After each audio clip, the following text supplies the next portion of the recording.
Bienvenue dans En Diversité, le magazine qui dit non. Non au laisser-aller, non à la frustration, non à l'ignorance et non à l'exclusion. Par contre, pour le sommaire, si vous pouviez dire oui, ça m'arrangerait.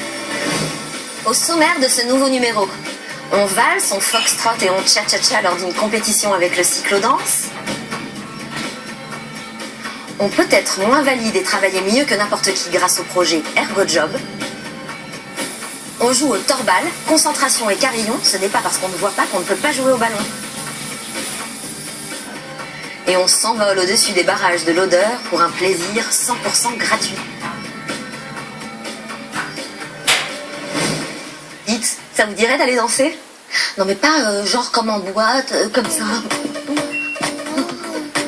Non, plutôt avec style, élégance et rythme, qui sont les principales qualités requises pour le sport artistique dont je vais vous parler. En effet, le cyclo-danse est le cousin de la danse de salon de compétition et est pratiqué dans plus de 19 pays. Alors pour que cette discipline n'ait plus aucun secret pour vous, je vous propose de partir à la rencontre de Sandra Benetti, une danseuse de Namur lors d'une compétition.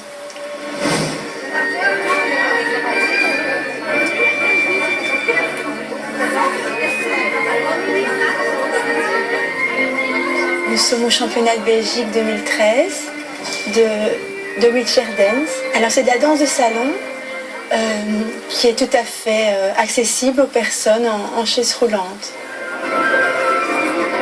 On peut le comparer avec une compétition pour des danseurs valides. Il y a très peu de différence, sauf évidemment qu'avec une chaise, vous ne savez pas faire de pas de côté. Vous savez que faire des pas en avant, en arrière et tourner autour de votre partenaire. Dans la cyclo-danse, il y a deux catégories.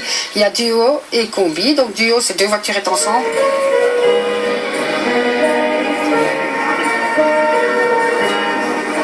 Ou alors on est comme moi en chaise et on danse avec une personne valide. Les débutants se limitent en général avec trois danses, soit trois danses standards, soit trois danses latines. Pour les couples fort avancés, doivent danser soit 5 danses standards, soit 5 danses latines. La difficulté pour la cyclo-danse, c'est qu'il faut adapter les pas à chaque personne, parce que l'un n'est pas l'autre, que ce soit les voiturettes électriques ou les voiturettes manuelles, tout est différent. Il faut savoir respecter le rythme de chacun, que les partenaires doivent danser ensemble, respecter le rythme de l'autre. Parce que c'est quand même une danse en duo, donc il faut vraiment qu'il y ait un très bon accord avec la personne valide et aussi qu'il soit, qu'il puisse, qu'il soit bon, c'est chouette, mais aussi qu'on ait un certain feeling, parce qu'on ne peut pas danser avec tout le monde, donc c'est vrai qu'il faut faut qu'ils remplissent beaucoup de qualités. Déjà, ça leur permet d'apprendre à se déplacer. Il y a une ligne de danse, donc il faut apprendre à respecter cette ligne de danse, au rythme,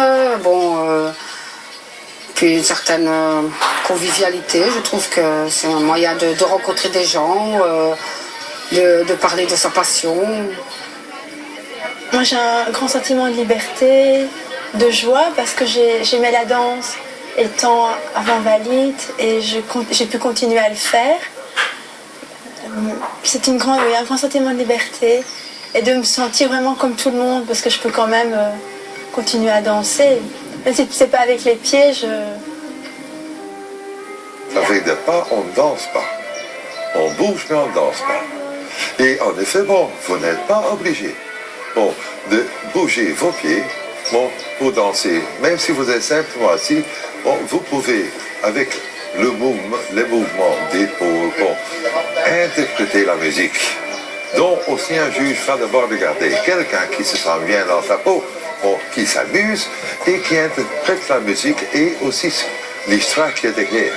Ça peut être par exemple avec un tango argentin une histoire très triste, tandis que ça peut être quelque chose de très gai, par exemple en jazz, où on a envie de bouger, où on a envie de sauter. Moi je me sens libre quand je le fais, je me sens comme les autres un peu, je me sens comme si j'étais plus en voiturette quoi. Ma danse préférée c'est la samba, parce que on bouge plus dans la danse là. La danse m'a beaucoup aidé justement à garder cet équilibre, à le travailler.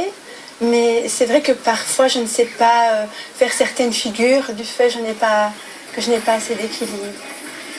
Nous avons besoin de nous entraîner régulièrement parce que bon, des fois ils oublient, donc il faut continuellement répéter les danses.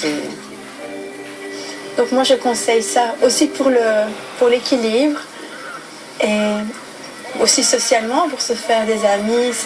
C'est comme tout autre sport, ça aide à relationner.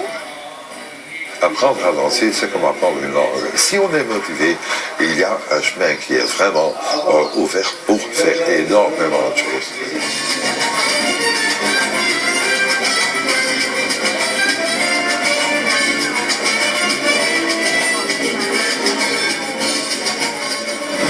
À tout problème, sa solution. En voilà une formule qui devrait tout à fait